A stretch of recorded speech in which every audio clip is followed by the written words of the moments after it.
Hello, everyone. The power of a moment of silence is what we shall be speaking about. Do you ever feel that in this increasingly fast-paced society that we live in, with information inundating us from all different directions, do you ever feel overwhelmed and lost, even confused? It's hard not to feel that way when we live in a highly technological society and things are literally moving at dizzying pace, at dizzying speeds, and to find your bearings in that type of environment, it can be extremely difficult. It's called overload. It's called the overload and overstimulation of our senses. There's studies that even show that one of the key consequences triggered by overload and overstimulation is stress and anxiety. And the reason is very obvious, because a human being by nature, not by will, but by nature, requires an element of what we call calm, peace. When you walk into a room and everybody's yelling, and everyone gets somewhat disoriented, disconcerted, unless you've grown up with so much toxic yelling that it becomes your comfort zone. But you look at children. Someone yells suddenly, you get jolted. You get scared even, frightened. Because it's not the natural environment. Just like fish, natural environment is being in water, a human being, for whatever reason, and we'll discuss this more at length, their natural environment is a certain element of calm, serenity, and tranquility. Yes, there are times that we are in the middle of the action, the roller coaster, the merry-go-rounds, but that's part of the adventure and the journey. But if you only have that, it can be extremely unsettling, because the natural environment is a person. For example, we all need to go to sleep. Sleep is the best when it's calm sleep. When you go into sleep with anxiety and stress, and your sleep is very restless sleep, you don't feel rested, your whole day you can be edgy, and so on. So it's clear as a given, we may not know the exact reasons for it, but I believe after this class you will know, that it's a given that a human being requires an element of rest. Now in truth, if you look at this, you'll see this consistently with anything. You'll find even when machines are built, you'll say, don't let the machine run 24/7, or else it'll burn out. Give it even a machine, and a machine doesn't have a soul or a heart. And definitely human beings. And again, the best proof of it, look at children when they're in an environment where people are yelling and screaming, when there's this type of tension in the air. And the same with an adult. You come into a party and the hosts are yelling at each other, and it's just very uncomfortable. We don't like it. And it's said very unsettling because it's not consistent with the inner tranquility and serenity that the human being is like. So now imagine here we're inundated by all that's going on in life, the rush hours of our lives. Can we find any respite? And how do we deal with it? Is the only way, like some people say enough is enough and they just cut themselves off from the modern world, live a life, an ascetic life, a more quiet and a more peaceful life? Is that the only solution? Or can you find a way to experience that inner calm, even amidst the turbulence and the tumultuousness of modern life? And it is tumultuous. It may be very beneficial for many because you really have access to anything, anywhere, anytime. But what it's lacking is it undermines that calm and security that every human being deserves and needs for their own peace of mind and their peace of heart, for be able to really function properly. So this is part of what we'll be talking about. How we achieve that type of place, a place of inner calm and inner peace amidst turbulence. But I want to draw it an expanded issue far more than that. It comes down to also in general in our lives, beyond the hyperstimulation of events that are going on around us, there's also an inner turmoil that we all struggle with. An inner turmoil where people may not know what really brings happiness. So we experiment and we try out different things. We're constantly looking for a high, for some adventure, for some exhilarating experience that gives us some sense of excitement. Very often these things that we look for are not necessarily constructive. They can be very destructive. They can also be very instant gratification. What that creates is that you're always looking for the next fix because it's so temporary. And that would create another level of tumultuousness and restlessness because you're always wondering, where am I going to get my next fix from? And even when you're already experiencing the sugar high, you're already looking for the next sugar. So how that can either contribute to inner peace. I would submit that so much of the maladies of our modern age are so connected with these factors, because in a certain way, even if we deserve, and we do deserve, to have that inner sense of peace, the life itself takes control and we become a victim of life's circumstances. And the pursuit for money and security, the pursuit for happiness and joy, the pursuit for companionship and intimacy, and all that can be severely compromised when you're dealing in a world. It's very hard to find peace when you're in a war zone, so to speak, with all these forces barraging us and inundating us from every possible direction. You know, look, for example, just my classic example is always think of children in their young age. A child needs the 9 months it's in its mother's womb before it enters into the hostile world. Imagine we were thrust into the world the moment we were conceived. We wouldn't have, though, the comforts that you need. You need to have that nest, the hearth, the womb, that you're completely submerged in the embryonic fluids that give you that type of security before you go out into a world with confidence and self-esteem. The same thing, the early stages of our lives. Our impressionable years, a child is meant to be nurtured in the hearth, in the home, healthy parents, healthy environments that build confidence.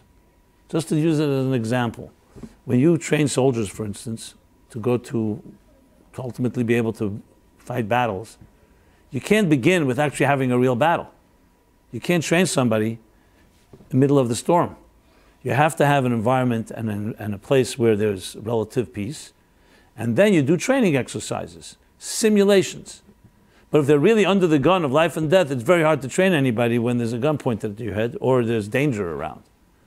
So all growth comes from first establishing in a peaceful setting, training someone for that, after having to then go out and deal with the real challenges. Once you do that, when a person's trained, then you can actually face a true battle and you're already prepared with the presence of mind, with the focus and the clarity. You can't build things in the middle of a storm, basically. You need calm. In a calm environment, you can prepare for a storm, and then when the storm comes, you have the navigational tools. So essentially, childhood that is in a healthy environment is that type of training stage. If tragically a child's life is aborted, what I mean by that the childhood and the nurturing home in some way is severed, either due to a breakup in the marriage, either due to abuse, either due to absenteeism, all the different factors, and a child suddenly, its security blankets are stripped from it. And the child no longer has that comfort, knowing I'm coming home from school, and I know I have a loving mother and father waiting for me. I know I have a warm meal. I know I have a warm bed. I know I have people who love me, who will be there for me, who will protect me. When a child loses that, it's one of the worst possible tragedies. Why? Because the child has not yet even developed the skills to be able to do it on its own. That would be like a bird thrown out of a nest prematurely. Everyone needs their nest. And that builds the security that when you're thrown into the turbulent and noisy and pressured world, you have tools and skills to deal with it, to navigate through it.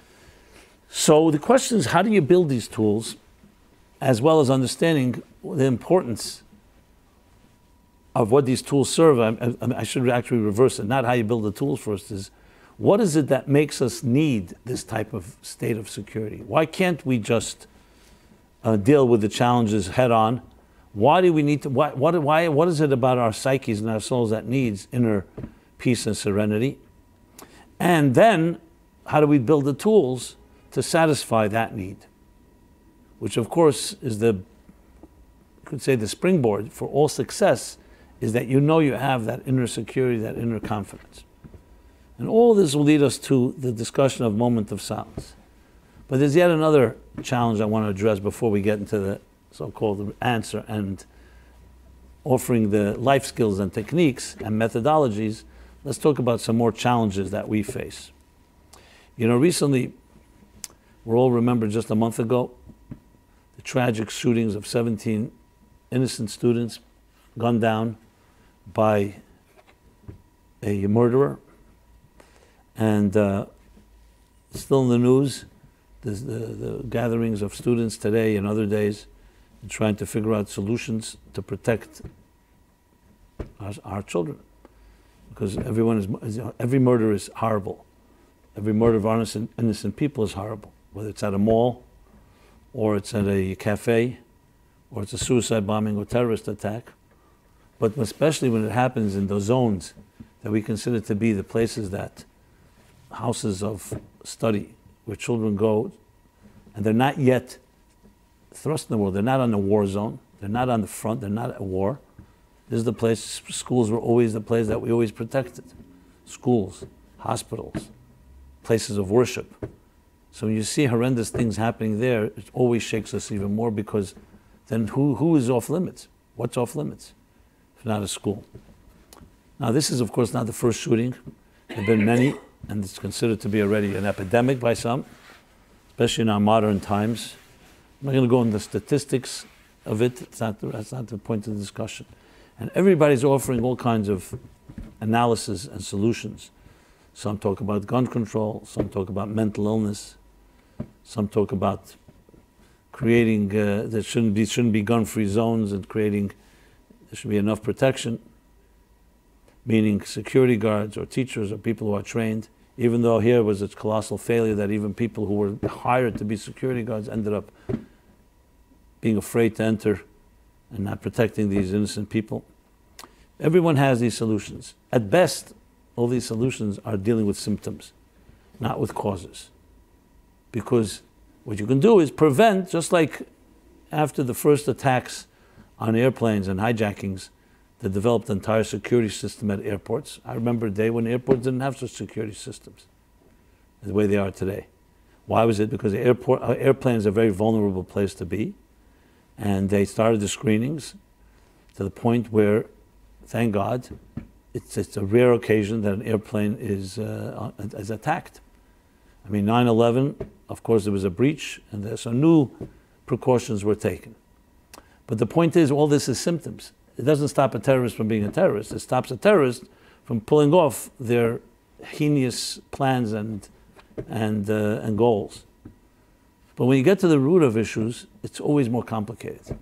Just like I've talked many times about the whole confrontation with the Muslim extremist world and terrorism.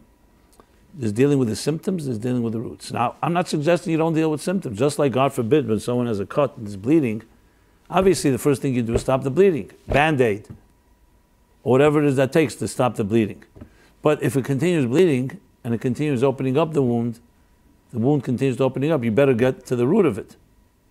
So symptoms are good for the short term, and especially for protection. So obviously, by all means, everything that's possible to protect children from in schools from any type of attacks, you do. You do it, whatever it takes. However, there's the root of the issue.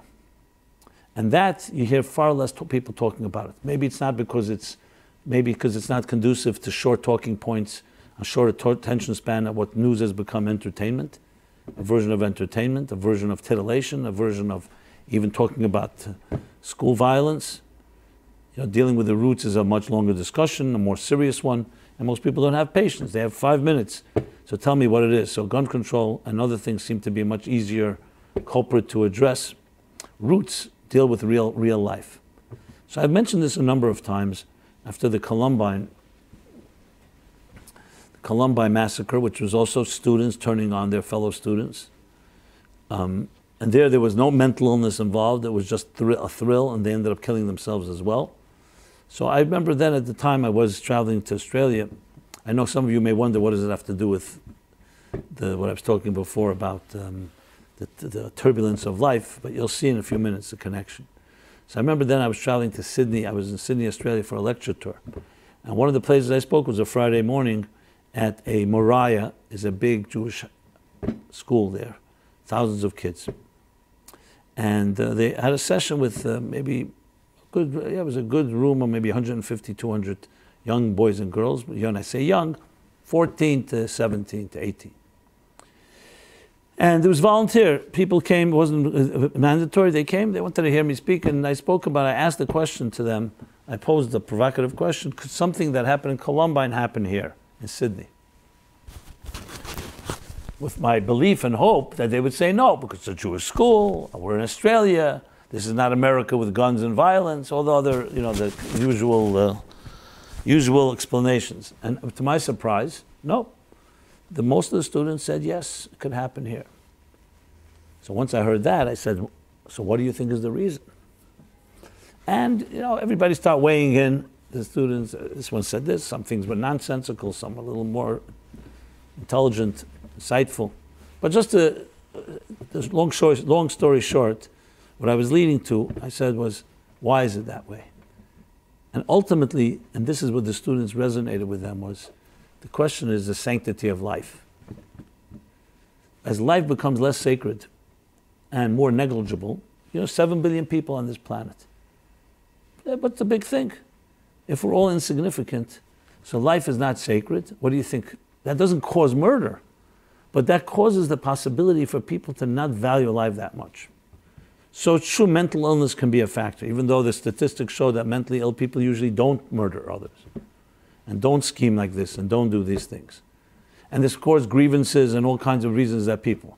But if you want a preemptive measure, again, not alone, with all the other measures as well, with the symptomatic solutions, you have to get to the root.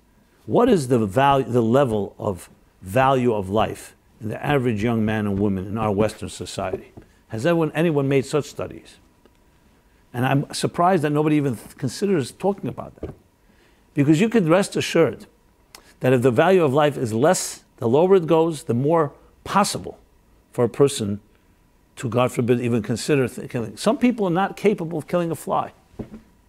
Some people are not capable even of raising a gun, no matter how angry they are, no matter how be grieved they are, no matter how bitter they are. Why? Because they don't think that way. They think of life in a certain way. Do you hear of one Jew after the Holocaust, after what was done in the most bestial way, the dehumanization of Jews besides their extermination, should decide, you know what, I want to kill all the Germans, and started going on a shooting rampage in Berlin, or in Munich, or in Frankfurt, or in the other places where the Germans reigned and the other countries? Did anyone decide to become suicide bombers? Why? Not because we're less angry, because the Jews were less angry at what happened. They lost entire families, innocent children. Our blood boils when you hear the story. It's because by them life is sacred, and they just don't consider that. That's not what you do. The way your revenge is by building families. Your revenge is by building and perpetuating your life. This doesn't mean you're not angry. But people who value life in the deepest possible way, for them taking life is not that easy. So I'm not going to say that this alone is a solution. But without addressing this, you're really not even addressing the attitudes that people have. And that's critical. What is the attitude? Yes, when you see violence on television and in film and in media, and you see how easily people shoot and kill people, you see this all the time. It all adds to a diminishment, what's the word I want to use? A desanctification, a devaluation of the sanctity and the absolute value of life. And now take it a step further. You ask the people not only how valuable life is, how valuable is your life? It's not just you don't value other lives. How valuable, how indispensable do you think you are? If you're not very indispensable in your eyes, what do you think is going to be the attitude? Then some other factors come into play. Life is not that indispensable. And that leads me back to what is going on in our schools. What are we teaching our children? Are we teaching them about the sanctity of life? Are we teaching them about the sanctity of your life, of other people's lives, of the purpose of life? So many say, oh, you can't even use that word. Schools are a place where you can't bring in the word sanctity. You can't bring in the word value. But in the American Constitution, the Declaration of Independence, it says all men are created equal, and by that virtue are endowed with inalienable rights. These are sacred rights. This is what's the basis of this country. Our children taught this. And I say again for the third or fourth time, I'm not suggesting because they don't know this, that's what causes all the problems, but it's definitely a major preemptive measure if a person has that type of value. And they look at themselves and they look at others. Now, I think naturally we all feel that way. Everybody feels, look, you see the outcry, you see how children are crying over the friends that they lost, the boys and girls that were lost, and some of them were closely, almost killed as well. So obviously there's an outrage. There's definitely instinctively that value, but it has to be articulated. And this leads me back to the same moment of silence, which, as we'll soon see, is a solution to many, many issues and problems in our society. So it's true that what I said earlier about the din and the noise and all the inundating forces that overstimulate our senses and create a certain sense of disorientation. And what I'm talking about now is the issue of sanctity of life may not seem connected, but they're very much connected. Because it all comes down to what is the core of who you are. And this is the single most important ingredient, single most important message we should be teaching our children. More than mathematics and science and art and geography and history and literature and political science and liberal arts, physical sciences, the social sciences and political sciences. More than everything is the root, the foundation of it all. And what is the foundation of all? What are you going to do with all these sciences? That's a good tool chest. But what do you use the tool chest for? What is the purpose and calling of a person's life? And what is life itself? So that brings me all back to this concept of the moment of silence, which the expression itself you're probably familiar with. It's one of the things that has been advocated by a number of people, including my own teacher and mentor, the Rebbe, the Lubavitcher Rebbe, as being something that should be instituted in all schools. That in the morning, before the studies begin, the children should be given a moment of silence without imposing upon them what they should be thinking or meditating, or a moment of silence. The goal of it is to say, before we even begin studying, before we do everything, we know that there is a foundation to our lives, the sanctity of life, the purpose of life. And yes, think about God. Think about that there's an ear that hears and an eye that sees, that there's an accountability to a higher force in your life. But due to the factors of separation of church and state, you can't impose it on anyone. But by instituting it and children asking, so what should I do in this moment of silence? To meditate upon something that is greater and more transcendent than the here and now. You know, the word God is dirty for some people. I've mentioned many times Rabbi Jacobson's great line where he said to the self-proclaimed atheist, the God you don't believe in, I also don't believe in. You know, the concept of people of God that have a juvenile, childish version of a God sitting on a throne in heaven with a long white beard, striking us with lightning when we misbehave. But there's a far more sophisticated, and this is the God that I introduce, is the one that is a transcendent force, a higher force, that our lives are not just about material success, and our lives are not just about narcissistic pleasure, and it's not just about the here and now, and it's not just about materialism. That there's a deeper purpose and a deeper focus, and there's a calling that your soul and my soul and every individual person on the 7 billion people on this planet and counting has an individual indispensable purpose, and it's a sacred purpose. Sacred. Sacred means nobody can take it away from you because no one gave it to you. It's something that comes from a greater place. And yes, we were sent here to this world. We didn't just pop out of our mother's wombs. We didn't just fall into the world by accident. You were sent here on a calling and a mission. Imagine teaching our children this concept. All this is captured in a moment of silence. But the interesting thing, silence has a certain power, because silence is the element where you just shut down all the noises and like focus on what's going on inside of your inner core. When you don't have that inner core, what happens? Whatever's happening in your life is going to take control. If a person has no direction, let's say one day you decide, I'm going for a walk down Fifth Avenue, down Broadway. I'm just talking, I'm in New York. It could be any street. You can fill in the blanks, name the street. You take a stroll, you're bored, you have nothing to do. What's going to happen? What's going to happen is someone else is going to stimulate you. You're not stimulating from within because you don't have no clue where you're going. You're going down the street. Oh, that's a beautiful showcase in the window. I'm going into the store. You go in. Maybe they even convince you to buy something. You move down, stroll next door, another stimulation. So when you don't have a core, inner core that's driving you, what do you think is going to happen? You'll be influenced by everything that comes your way. Our senses are very sensitive, and they're stimulated. Sensory stimulation. Things we see. Look at the power of sight. You go on the web, you browse on the web, okay? How often do you get distracted? You suddenly say, oh, that's a nice thing, I'll click on it, and suddenly you're there, and then you click on another, click, click, click. I'm not even talking about going to inappropriate places.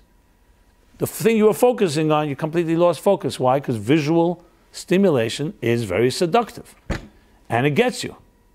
You know, an image, a beautiful image, something that so-called sparks your imagination. And then there you go, and then you say, why am I not focused? Because our senses take over. Then the next thing, you hear something. Okay, that could be a second type of stimulation. Then you taste something, you touch something, and you smell something. These are the five senses.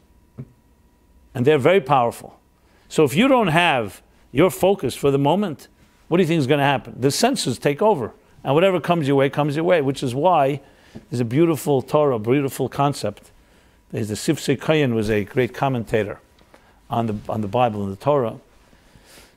Chapter, not this week's chapter, a chapter later in Deuteronomy, where it says, you shall establish judges and authorities and police at your gates. You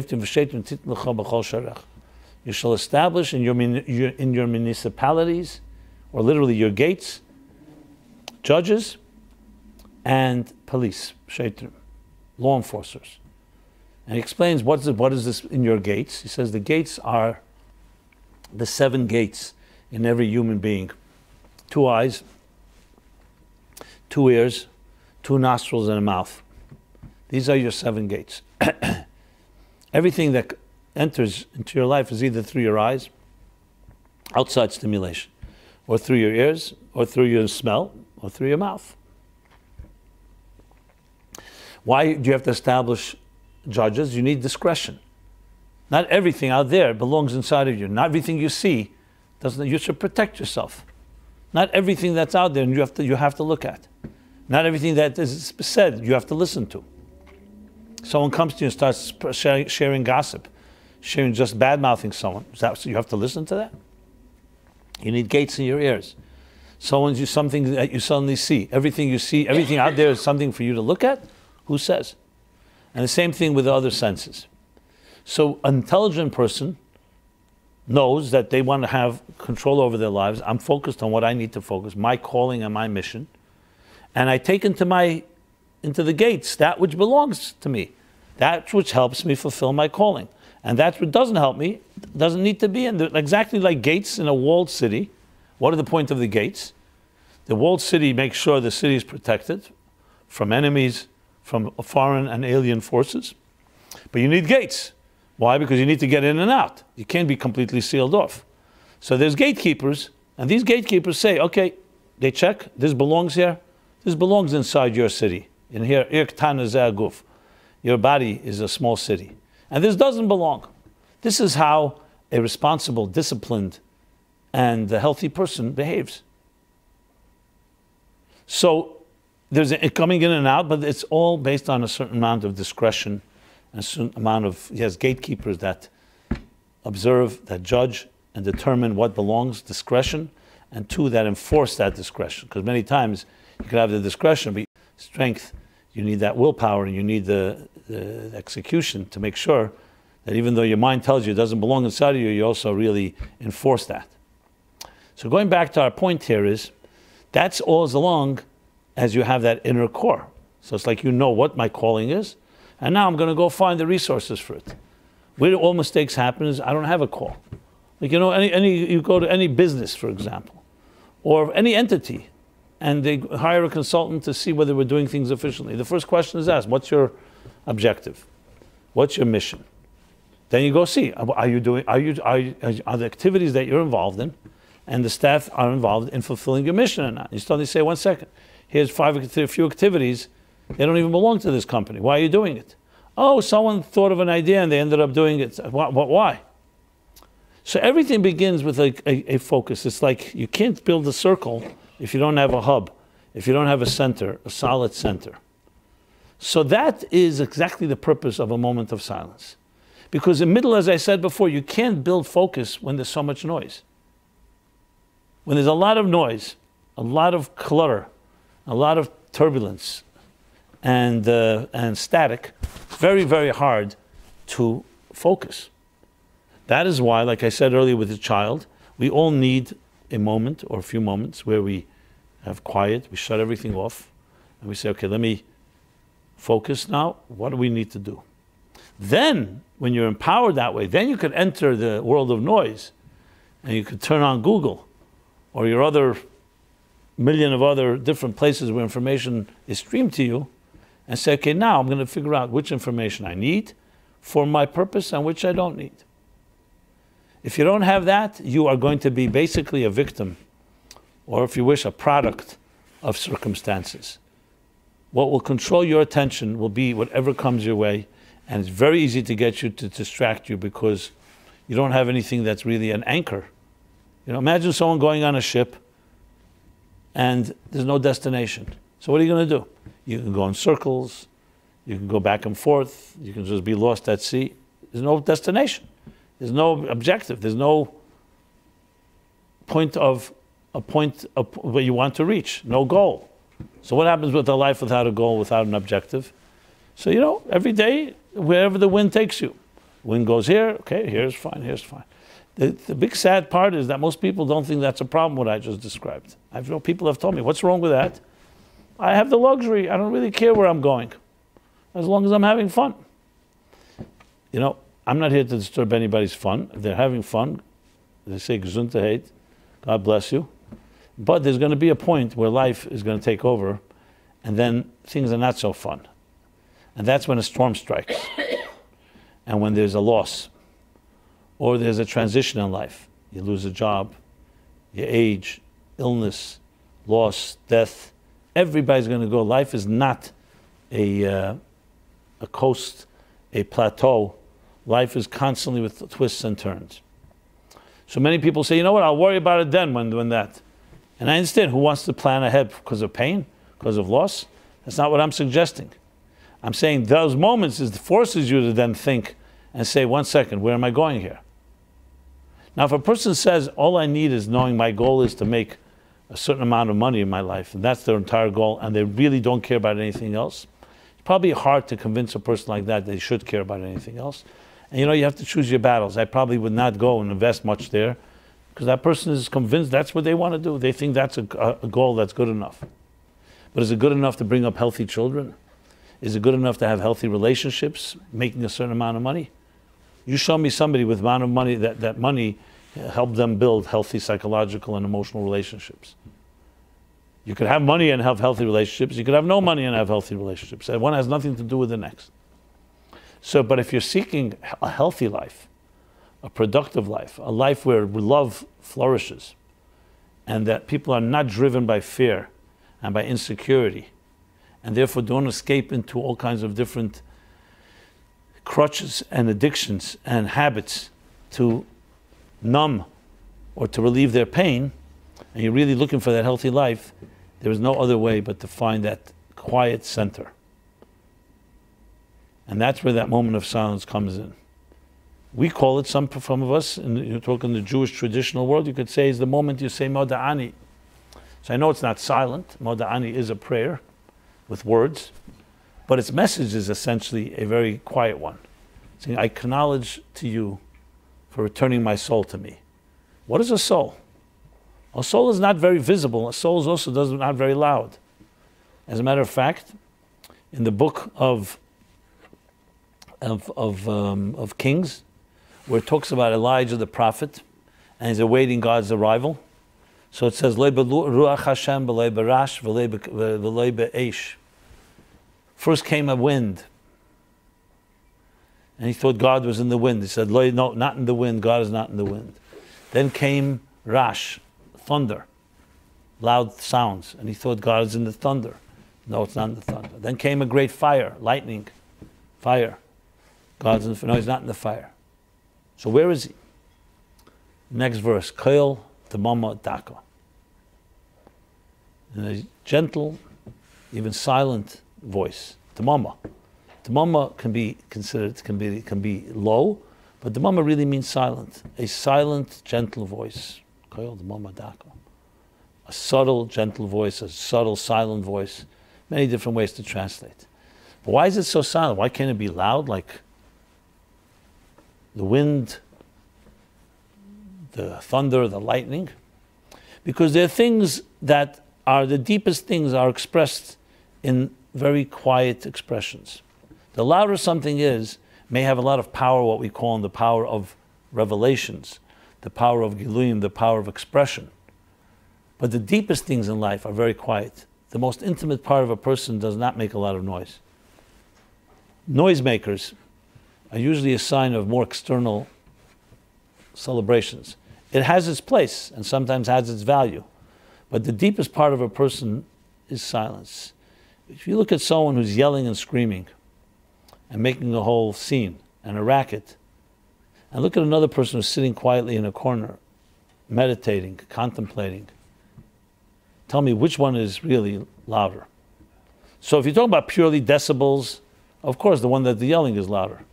But if you're talking about intensity, quality, it's often the quiet person who's traveling internally in very deep places. So noise sometimes has its value, but it's not necessarily reflective of the deepest experiences. When people truly love each other, they don't need to yell and scream. They don't need to be loud. They don't even need to speak.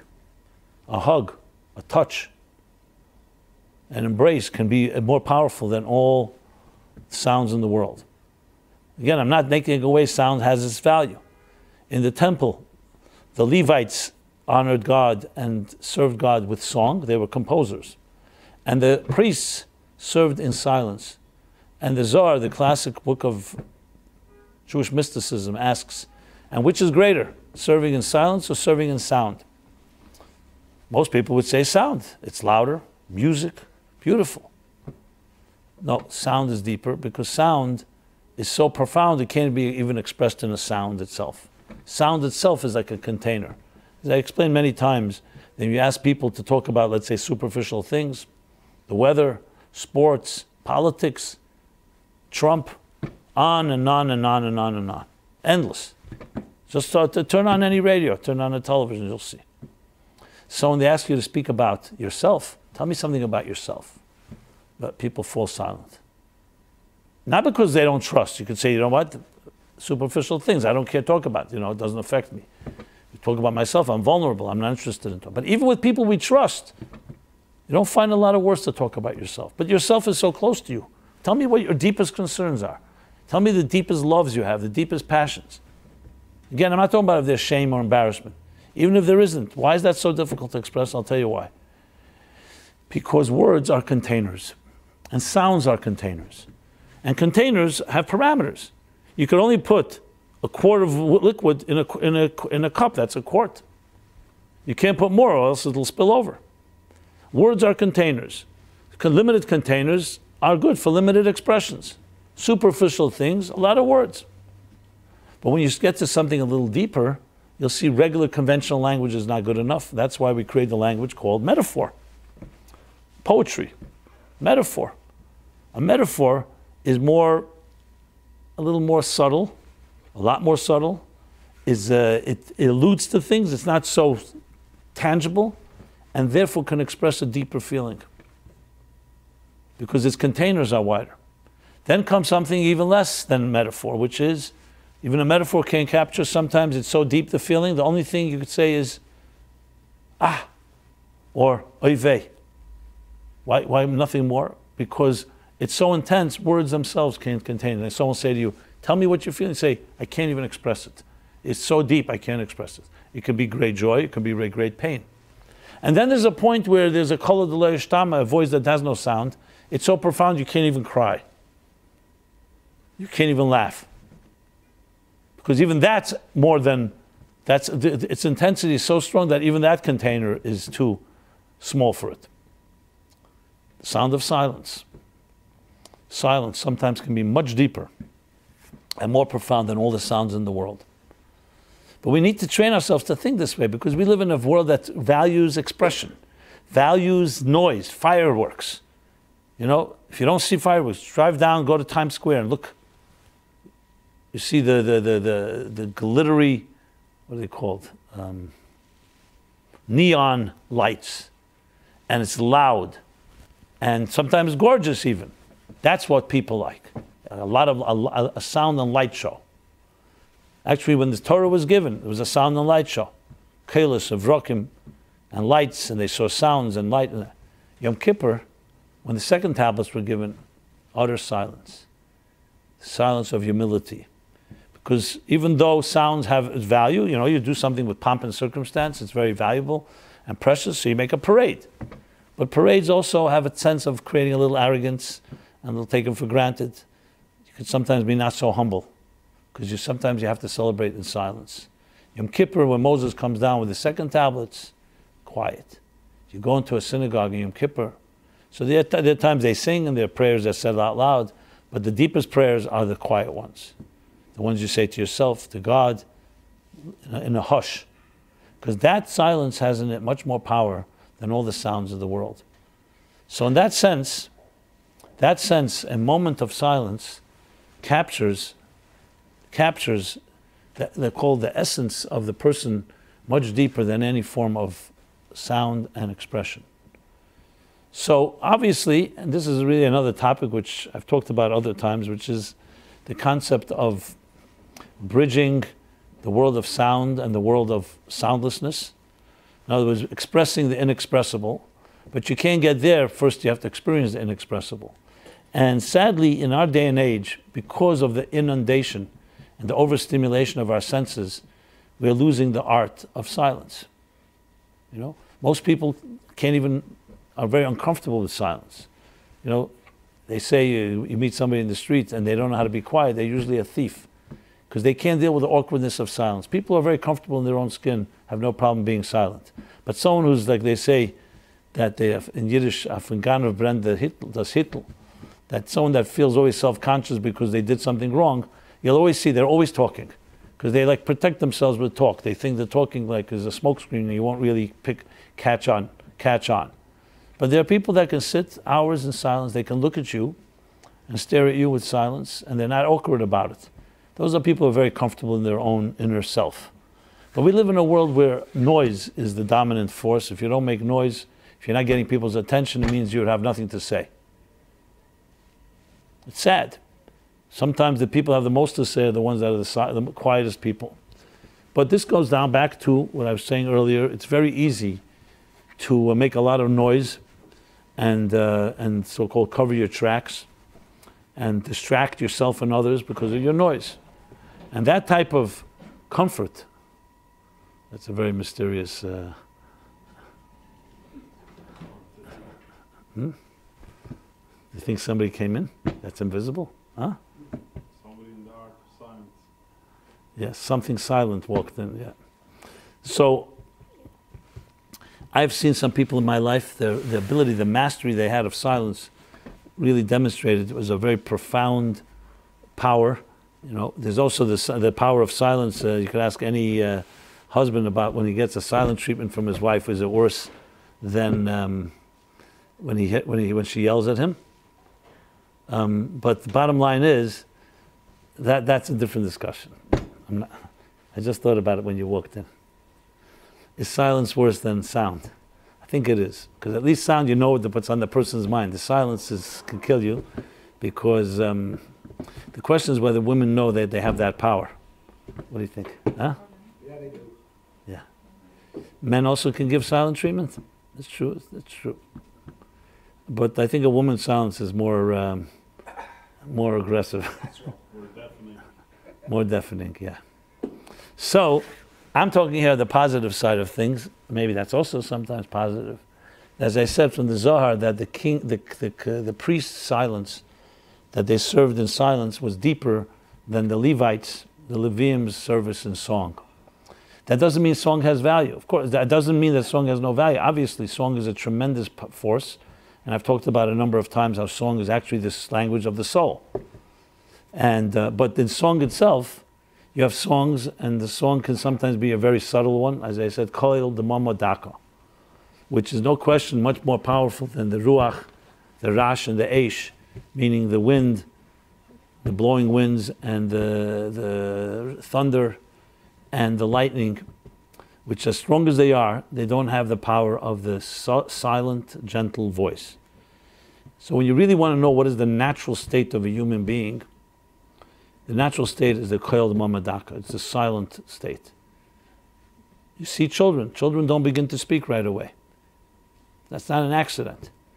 You know, when they start speaking, it's also a miracle. 2 years old, 3 years old, whatever age.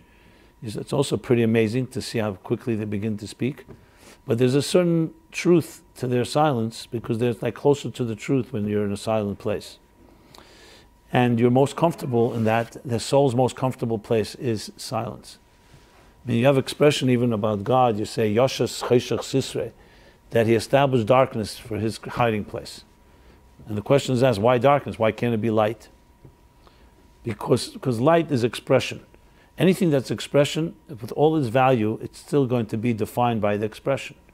In other words, if you have a particular strength, that's beautiful, but your strength is only going to be limited to the parameters of your capacities. Whereas, if you want to really see someone beyond capacity, you have to go to a place of non-expression.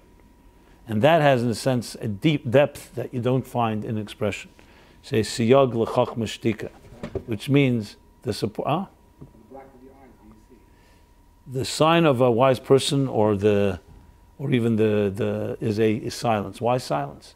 You'd think a wise person should be much more expressed in what he says or she says than what he doesn't say. How do you know the difference between someone that's smart and someone that's not smart? Not in their silence. Silence, you can convince in silence everybody's equal, and yet it says that wisdom is seen in silence more than in sound. You know. And the yeshiva, they used to tell us, the joke was that why does the Mishnah, why does the statement made and tells us the secret of wisdom is silence? Now stupid people can go around masquerading as smart people by being quiet. They'll never know. You'll think, oh wow, this person must be very smart because they're quiet. So one of our master teachers told us, it doesn't work that way. Someone that has no intelligence, even if you tell them the secret, they still can't control themselves. They're going to speak. Even if you tell them that, because that's the nature of the beast. And you have these stories of I don't know who they say about, I'm not sure which Rebbe they say about. They used to very rarely speak. And after a while, the Chassidim and his followers came to the Gabbai, came to his assistant and said, you know, does this Rebbe really have anything to say? You know, which Rebbe they say this about? I'm sure, they have to tell different stories. You know, maybe he has nothing to say. And, you know, he's just sitting quietly and we all think he's some genius. He's not saying anything. So he came to the Rebbe and said to him, you know, the Chassidim are starting to wonder. So he says, listen, this way they're in doubt whether I have something to say or not. If I start speaking, they'll know for sure I have nothing to say. That was his response. So it's a pretty sign of a wise person. When the Gerer Rebbe, the Beis Yisrael, came the first time to Israel, so he met Rabbi Kook. Rav Kook was the chief rabbi. And Rav Kook asked him, there's an expression in the Talmud that says, Avira Beis Yisrael machkim. The environment of Israel makes you smarter. So he asked him, since he came to Israel, does he feel smarter? So the Beis Yisrael answered, he said, Siyag l'chach mishtik, which means that the sign of smartness is to be quiet. The point of, however, bottom line is like this. Why is the case? Because yes, it's true that a wise person speaking, you'll understand and see his wisdom. But that's not where the true wisdom is. If you look at excellent teachers and the smartest people of all, you look back at what they taught, you'll see the restraint that they exercise is even stronger than what they teach. What they don't say, between the lines. Like telling the student just enough, but not more. Megala tefach, mechaset fachayim. They reveal 1 inch, but they hide 2. That in that you'll see far greater wisdom. Like Winston Churchill said, he once wrote a long letter to a friend, and he said, I apologize, I didn't have time to write a shorter letter. You know, to say a lot, yes, you have to have wisdom to say a lot. You know, a stupid person can't say much. But you have to have even greater wisdom to say it in short. Because that means you know how to limit it, how to concentrate it, how to focus, and also not to overwhelm. Just to pour it on more and more and more. It can be self-indulgence as well, and it's not about necessarily wisdom. True wisdom is to say exactly, not more, not more than necessary, not less than necessary. So where do you see the wisdom? You see it sometimes in the white space. Like if you look at a page, it's not just the letters are in black ink, but the white space is much more than the black ink. Why? Because if you don't have the white space, you can never read the ink. So the key in design, ask any designer, is going to be much more the white space than the actual images. Because you can have beautiful images, but if the spacing isn't good, the thing will overwhelm people and they won't be able to look at it properly.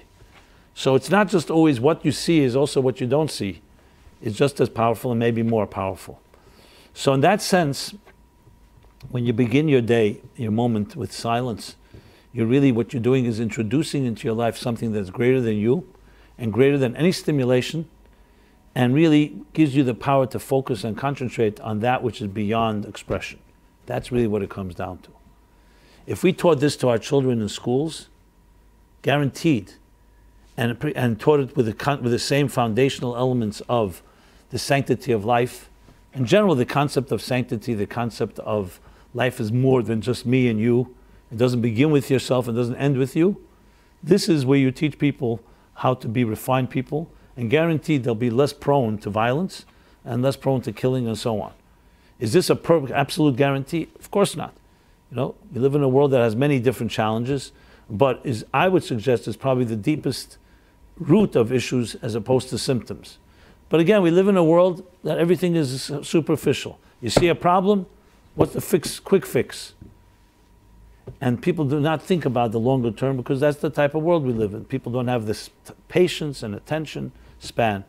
How many people have told me in my life, and it's only accelerating. They say, listen, I don't have time for several months of work on myself. Give me 2-3 steps I got to do, and that's what I'm looking for. You know, so I always tell them, well, you better go find somebody else because I'm just a slow learner myself, and I can't really do things that fast. But that's what people want. They want quick fixes. Everything's moving fast. Amazon's now able to deliver within an hour, and they don't want to wait more than an hour, and that's it. Doesn't matter whether it's a package of this. The same thing is, talk about a world of noises. There we go. I understand. Aren't you impressed that I'm a New Yorker and I even hear the sirens? Most New Yorkers don't even hear it. It's like just the natural sounds. So it's like the same thing. People want everything quick. They want love quickly. They want truth quickly. They want everything quickly. But if you look around, you tell me, I challenge anyone to show me one thing that's lasting and valuable and precious in life that comes quickly. Nothing. You plant a seed in the ground, and it doesn't matter how impatient you are, it's going to grow at its pace. And if you try to pull the flower out with your hand, it's not going to work. You'll destroy it. Everything is a process and emerges, the real things in life. Superficial things, material things don't work that way because a material thing is man-made. A man-made thing, you know what, I could press a button and I have it. But anything that's real and has some truth to it is always going to be part of a process. You may be expecting you want to have a child, yeah, but there's going to be 9 months in pregnancy. You know, sometimes a child can be born a little earlier, but you want 9 months, full 9 months. That's how it works. You want love in life. Love is just like a seed. You plant it, you water it, you nurture it, you do the right things, you weed it, you get rid of the weeds, and it emerges. These truths are so simple, but it becomes very increasingly difficult to embrace because everything around us is not working that way. You look around, and you know, not in any way talking negatively about technology, because technology has its qualities, but technology can spoil us into thinking, the press of a button, you get it. So why can't I get everything that way? And you become spoiled, and it becomes harder to experience that type of silence. This is part of the, I guess the social psychology of our times that is constantly eroding, because it's not getting better, it's getting worse. Because if you don't have that foundation, and all these forces are shaping, and whatever comes your way stimulates you, that's what you do, what do you think happens? At some point, you're just an addict to stimulation, and you need more stimulation. It's very difficult as time passes to get rid of this habit because you become addicted to the stimulation, whatever the stimulation is. And you become overstimulated, and then you need more stimulation. And then someone says, can you experience a little silence for, let's say, a half hour? Shut down your phone, no texts, no nothing. Most people find it very difficult, extremely difficult. They'll start saying, why should I? Why not? It's so convenient. There are people waiting, and this and this and this. And most people don't even realize that they say, what's the problem? The problem is that you're probably a person that's not able to be silent with anybody. If your child comes to you and says, I want to talk to you, do you have a half hour for them that you can really dedicate, or you're impatient and can't wait till the half hour is over? Which means basically you can't give attention to anyone you care about. So how could that be healthy? But again, most people don't even see this as unhealthy. They say, okay, fine, that's one of the things I got to work on. That's what most people say. The fact of the matter is that the essential soul of a human being thrives in silence. It thrives, and I say silence, I don't mean there's no words. I mean in calm, in serenity, where there's no hyperstimulation. So in that sense, you look at, for example, the Talmud. The Talmud is the classic work of Jewish scholarship, literature, law, Jewish law. The Talmud. Every page in every book of the Talmud, tractate of the Talmud, begins on which page? So most books start on page 1, right? No, Talmud starts page 2. Beis Amud Aleph is always 2a. There's no such thing as 1a or 1b in a Talmud. The question is why? Why didn't they start with 1? Like what happened to page 1? So page 1 is usually the Sharblat, which means the cover page. I think there's some books maybe also go with that custom, but they don't necessarily understand the reason why. Some forwards have Roman numerals and then they begin with the actual numbers. But the reason for it is the same reason that the greatest compliment you can give to somebody in the Jewish world is not chacham. To say someone's smart is, sometimes you say a person is a chacham, usually it means a little cynically and sarcastically, he's a chacham, he thinks he's a smart aleck. The greatest compliment you give to someone is Talmud Chacham. Talmud Chacham, which means the student of a wise person or the student of wisdom. The greatest. Even if he's no longer a student, he's the greatest teacher. You're still Talmud Chacham is always the name. Why? Because Reishis Chachma Yiras Hashem. The beginning of all wisdom is not wisdom. It's silence. It's a pause. It's space. It's a page 1 is not words. It's not ideas. Is that before all ideas begin, there's a certain axiom that wisdom sits on the foundation of truth. You're not looking to understand, you're looking for the truth. And that's very different. It's one thing people say, I understand it. Another thing is that the idea resonates. The idea, like one of my mashpiyim, one of my teachers, Hasidic teachers when I was in yeshiva, used to tell us the difference between chachma and bina. Chachma and bina is the 2 Hebrew words for conceiving an idea and understanding an idea. I would say that the difference is, he said in Yiddish, I'll say it in Yiddish for the Yiddish-speaking audience. He said that the chachma, the inyan nem the mensch, and in bina the mensch nem the minyan. It's translated, loosely translated, that in Chachma, in true, the purest form of wisdom, the idea takes you. And in understanding, you take the idea. I understand the idea, or the idea has captured you. And it's not some semantics. One is the idea is more important than you are. And the other one, you're more important than the idea. And this is why you can find people who are brilliant, but arrogant. In their brilliance, they're arrogant, because it's about them. The integrity is missing. So they may be brilliant, but you will not find, the humility is lacking. So you could say, who cares about humility? Humility is a nice virtue. What does it have to do with wisdom? It could be, So you have in the Talmud, in Eruvin, it talks about the classic 2 scholars and sages who, Shammai and Hillel, who disagreed in a very serious way about things. They both had the same teachers, Shmai and Naftalion, but this one, Shammai, was more stringent and found a more strict interpretation, and Hillel found a more lenient interpretation. And their schools, Beis Shammai and Beis Hillel, the Academy of Shammai would follow this teacher, the stricter approach, and Hillel's students and Academy would follow his. Until the day came where, even though both were legitimate, and they had each their own school, they followed their teacher's guidelines, but then the reason it came to the point where wanted to establish what is the consensus, what is the ruling, the halacha, what is the legal ruling that everybody has to follow. And from heaven it was announced that that Hillel is the one that we follow in final analysis, even though Shammai has good arguments. Why? Because Amvisin Hoya, Hillel was a humble man. Shammai was humble too, but he was more humble. And how do we know this? Because when he would present his arguments, he would first present the arguments of his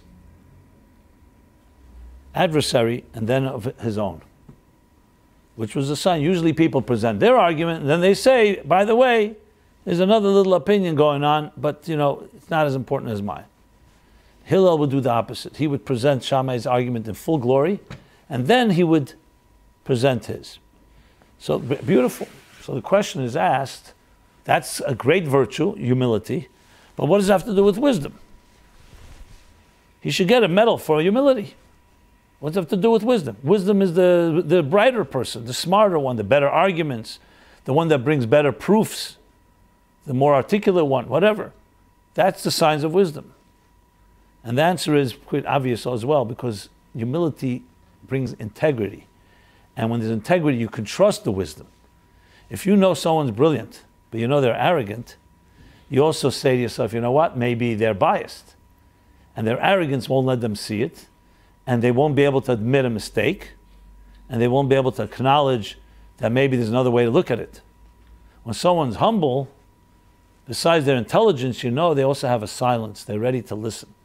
They're ready to say, you know what, there's another way to look at it. So it's not just another nice virtue. Moses was the man of God, the man of Torah, the person chosen to give over the Torah. And yet, the greatest quality, he said, is the humblest man that ever walked on earth. Because wisdom without trust is what? You can have a lot of wisdom, but if you don't trust that wisdom, or you don't trust the person that's teaching that wisdom, it can be quite devastating, because smart people can actually make the smartest mistakes as well, meaning the biggest ones, because they're smart, and they can create the greatest distortions, and even better than that, they know how to cover their tracks and defend themselves that you can't even figure out, because they're so brilliant. So, Reishis Chachma Yiras Hashem, we want wisdom. First thing before wisdom comes a humility. Now some may say, okay, this sounds like a very nice religious idea, but what does it have to do with really a secular world? Well, you know something? Even though Freud may be the one that coined the word subconscious or unconscious, but long before Freud, there's an expression in Kabbalistic teachings coming from the Zohar, and Arizal, Isaac Luria, elaborates on it in his Eitz Chaim. It's called Chochmas Timah, the hidden wisdom. I like to translate it superconsciousness. Why? Because unconscious or subconscious suggests a subterranean level. Like, you have a building, the floors, and you have a basement. Subconscious sounds like sub. It's underneath. The truth is, it's supra. It's above, beyond. First comes superconscious, then comes conscious. So when an idea falls into your head, where does it come from? So some people, I once asked somebody, he said to me, it comes from the shower head. Because whenever I'm in the shower, ideas flow. So it must come from where the water comes out of the shower head, so do ideas. It's a good thought, because that's true. A lot of ideas come in the shower. But the problem with that is not all ideas come from the shower. What do you do then? So where do ideas come from? And how do you explain an idea? You have a dilemma, you're struggling with it, maybe for months, maybe for days, maybe for hours, and suddenly, flash, you have an epiphany. And that moment is always a very exciting moment, right? When you have something especially you struggle with, and suddenly solution. It's not even a developed solution, just an idea comes to you, And it's compared to a flash of an idea. You know, they use a light bulb, lightning. That's how it's called. In Hebrew, barak hamavrik, havrakus haseichel, means like a lightning flash, which is exactly like that. It's a flash and then it disappears. Now, we get thousands of such ideas fall into our minds every day, but we forget most of them. The ones that we retain are the ones that either we write down or we develop or we talk about and so on. So when you think of it, it's like a flash. A flash means it's a light. Where did that spark come from? And that's exactly the language that the Kabbalists and then the Hasidic masters develop, how that spark. A spark means it came from a bigger flame. Sparks don't come from nowhere. They come from a flame. But no one can see the flame, so all you can see is the spark of the flame. That flame is called superconscious, called collective unconscious, some people call it. Different words for it. It's basically, think of it like a reservoir of ideas, but they're not yet conscious ideas. And from there, sparks emerge. Or think of it like a faucet. A faucet, you turn on the faucet, drops of water come out. But they're coming from a place, a reservoir that has a lot more than just drops. And then comes the second stage where you develop that, and that's called Rechevus Hanar, Bina, which is understanding it's wide like a river. But rivers don't come from nowhere. Rivers all have a source. A river is not its own source. A river comes from a spring of water or from another body of water that ultimately leads you to a spring of water. The spring of water is very small. The spring of water can be a crack in a stone coming from the depths of the earth, a little spring. But it's alive and it's like sparks. A river can be extremely wide and an ocean even wider, but they are the expansion of it, not the... So which one is more powerful? The silence of Chachma or the expression of Bina? Bina is the place where there's a lot of noise. We even say simcha, joy, celebration. Celebration can be quiet. When you celebrate, according to you have to have other people with you. That's why we have guests in the holidays. We make weddings and we make celebrations. We invite people. Tainug, on the other hand, pleasure, you can sit alone and learn something and have profound pleasure because one comes from Chachma, one comes from Bina. So a lot of noise, Bina. Levim come from Bina and Kohanim come from Chachma. Levites who sang song, beautiful, that's expression. But the spark, which is much more concentrated and much more silent because it doesn't have a lot of words, it's just a spark, that's the service they do in silence. So when you think of it that way, the higher you go, the more quiet things are. The further out you go, the more loud they are. And that's the twisted paradox, because we live in a world of expression. So we value a lot of noise. We value things that are very expressive, very expansive. And we don't really value things that are quiet or silent or don't have all the accoutrements. And when you think of the high priest going in Yom Kippur into the Holy of Holies, complete silence for a few minutes on a silent day, dressed in white. Everything is plain. Other days of the other days of the year, the priests wore colorful garments. Priestly garments had colors and all this. White is the color of silence, just like sound. Sounds of sound. In the world of sound, it's silence. In the world of color, it's white. And that's how you'll find simplicity. But simplicity is not simple at all. Simplicity simply means that it is shapeless, because it's beyond shape, not because it's below shape. It's above shape. So shape, form, expression, these are all manifestations as opposed to the core essence of things.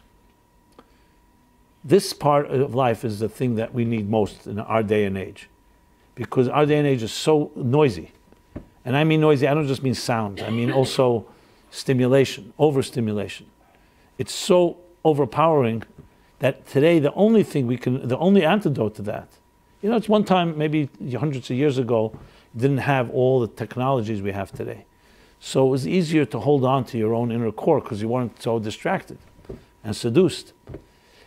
But today, it's like being at a stormy ocean and you have no anchor. So what do you think is going to happen? People are dragged all directions. It's very hard to hold on to a core essence. And that's why the power of the moment of silence is so powerful, both for our children and for adults, for all of us, because it means you dedicate time each day to a time where you're focusing on the inner instead of the outer, on the purpose of it all, where it all originates from. On page 1, before you get to page 2, is a blank page. It's a silent page. But in that silence lies more power than all the pages that come afterwards. And then they do come afterwards. We want page 2 and page 3. No one's suggesting you live in the foundation. We have to have a building with floors, and you have to have, and it's important to have beauty in your life, and important to have expression, and by all means, sing songs and all that. But imagine the song that comes from a person who knows how to be silent. Far more greater than a song of a person who doesn't know how to be quiet. And it's an interesting exercise to be able to sometimes exercise that restraint and say, I'm going to look inward. The soul is essentially really a silent force. It's not loud. Soul doesn't make a lot of noise. That's why it doesn't get our attention too much. It doesn't make noise, but it's there. It silently ticks away inside of us. And it's the force that causes us to have restlessness. And because it's seeking nourishment. But its nourishment can't come from anything that's materialistic, because the soul, by definition, is not material. You can't feed it with food and with drink and water.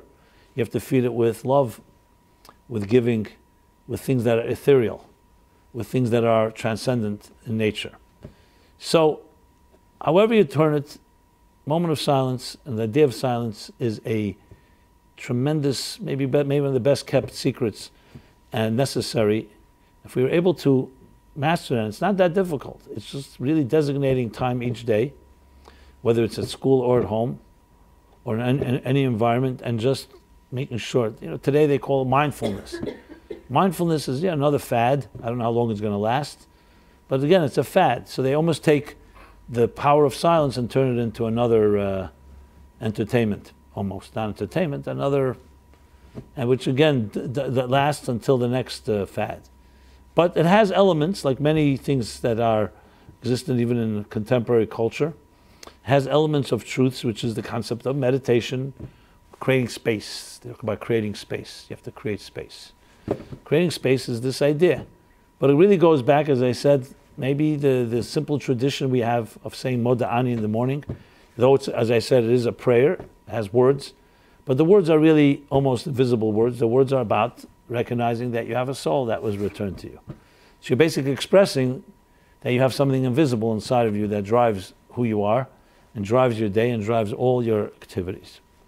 And then I go back to the other extreme, even in society, not only on our own personal level of inner peace and inner focus, the idea of talking about violence in schools and stuff like that, the shootings, the recent shootings, and you see all the pundits, everyone's talking about everything from gun control to mental illness to arming, the only way to fight guns is with guns, all that type of thing.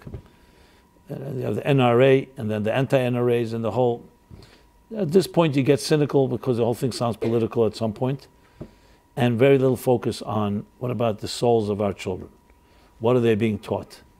What's the value of life? How sacred is life today? And that's something that's not addressed. I've not watched everything, but I've not seen many people write about it. For some people, they're afraid to go there because you're starting getting into the so-called the areas of faith and religion and God, and that's like taboo. That's even more taboo than guns, I guess. What was that cartoon going around where a student says to God, why don't you come and protect us in the schools? And God says, they don't let me into the schools, because in this country, God's not allowed in the schools. So fine, not God, but a moment of silence, which is why, as I mentioned earlier, my own teacher, mentor used to talk about this a lot, the Rebbe, the Lubavitcher Rebbe, about how a moment of silence is the foundation, teaching children that you're accountable to something. You're not just accountable to yourself. And explaining how it's not a violation of constitutional separation of church and state, because a silent moment of silence, you can do whatever you want. If you want, you can sleep. You're not telling people what they should think about. But you're giving students and you're giving teachers and parents the opportunity to tell their children, you go to school. Take 5 minutes, take 2 minutes, take 1 minute to think that you are answerable to a higher power, that you were sent to this world The world is not yours. You come to undiscovered truths. The truth is not, you don't own the truth. You come to experience truth. And on, different ways that this can be expressed. And yes, it is a tremendous tool, both at home and school, to teach children this message. It might sound small, but you do it every day. Like drops of water, you give people the foundation. We have people today, brilliant students, who are going to build tremendous businesses, have already built businesses. They're creative, they're innovative, they have mastery of different skills and so on.